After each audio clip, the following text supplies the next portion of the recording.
Good morning to everyone. সকালবেলা উঠে নিয়ে বেরিয়ে পড়েছি বাইরে, মাথায় হেলমেট পরে প্রথমেই চলে গেলাম চায়ের দোকানে। এখান থেকে চা নিয়ে নিলাম আর তার সাথে নিয়ে নিলাম এই বিস্কুটটা, যেটা খেতে কম লেগেছে। আরে খেয়েছি কম, জামায় ফেলেছি বেশি, কি যে বলি। তারপরে চলে গেলাম এই কাঠ কাঠ ছাড়ো, বাংলা আর বাদ দিলাম। এই রোদের মধ্যে চলে গেলাম, আমি কাঠ ফাটা রোদ বলতে যাচ্ছিলাম, রোদের মধ্যে চলে গেলাম বাইরে। মুখে সানস্ক্রিন মাখলেও হাতটাকে অসহায়ের মতোই ছেড়ে দিয়েছিলাম।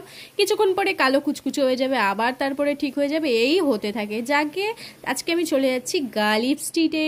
এই রিলেটেড ভিডিও আমি আগেও রোদে এসে করেছি, একটা বড় ভিডিও আপলোড করে রেখেছি, তোমরা দেখো একটু প্লিজ। যদিও ভিডিওটাতে সেরকম ভিউ দেয়নি, কে জানে কেন।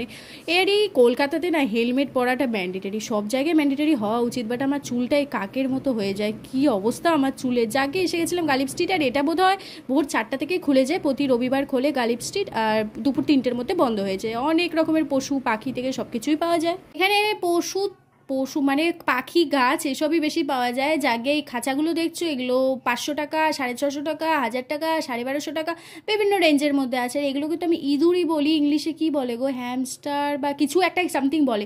এগুলো 1200 টাকা করে জোড়া। কি সুন্দর লাগছিল, মনে হচ্ছিল দুটোকে নিয়ে নিই, বাট এদেরকে না যত্ন করে রাখতে হবে, কোথাও যদি চলে যায় লুকিয়ে পুকিয়ে পরে খুঁজেই পাওয়া যাবে না। আমার খুব শখ আছে এগুলো নেওয়ার, যদি মাকে বলি দেবে আমাকে। এখানে দেখো কি সুন্দর খরগোশগুলো ছিল, আর এই বিড়াইগুলো কি ভালো লাগে। এটার দাম নাকি 10,000 টাকা, 10,000 টাকা, 15,000 টাকা, এরকম বিলাইয়ের দাম ওখানে। এই গাছগুলো 100 টাকা করে। অ্যাকোরিয়ামের অনেক কিছু সাজার জিনিস, অ্যাকোরিয়াম সাজানোর জিনিস ছিল এখানে। আর এই গাছগুলো, আরে কোথায় আওয়াজ হয় দাঁড়া, হ্যাঁ এই গাছগুলো হচ্ছে কত 20 টাকা 30 টাকা এরকম রেঞ্জের মধ্যে ছিল, তো আমি নিয়েও নিয়েছি।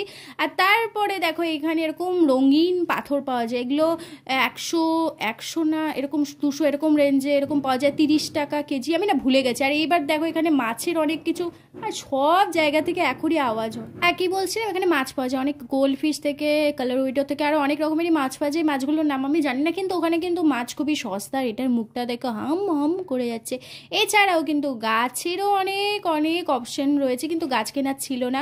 আর এই মাছগুলোর নাম কি গো, গোল্ড ফিশ না কই, এই যে বড়গুলো, আমি না ভুলে গেছি, কিন্তু এগুলোর প্রচুর দাম বলছিল ওখানে, একটা সিঙ্গেল পিসেরই নাকি কত দাম। আর এরপরে এই মাছগুলো দেখো, নাম আমি জানি না গো, তোমরা একটু জানলে আমাকেই বলে দিও, আমার ভালো হয়। এগুলো 12টা দিচ্ছিল 100 টাকায়, কেউ 6টাও নিচ্ছিল, কেউ 12টাও নিচ্ছিল, যাই হোক। আর এই মাঝখানে রাস্তাটা এইটুকু, তার মধ্যে এত ভিড়, তার মধ্যে এরকম গাড়ি ঢুকিয়ে দিলে আর কোথায় যাব। এগুলো এই ছোটোবেলা আমাদের জিনিসগুলো, যে জলে দিলে ফুলে যায়, ওগুলো 10 টাকা প্যাকেট। আর এগুলো হচ্ছে 400 টাকা জোড়া, কি টাইগার না সামথিং কিছু একটা নাম বলছিল। আর এগুলো হচ্ছে 100 টাকা করে, এবার 100 টাকা জোড়া না কি আমি না ভুলে গেছি। যাকে তারপরে দেখো এই ঝুড়িটা, এগুলো 1200 টাকা, 650 টাকা, বিভিন্ন রেঞ্জের মধ্যে আছে, বার্গেনিং করলে কিন্তু আরও কমে আসে। এই পাখিগুলো দেখছো, এগুলো 400 টাকা জোড়া। আর তারপরে এগুলো হচ্ছে 20 টাকা আর 30 টাকা করে, পাখিদেরই খেলার জিনিসপত্র আর কি।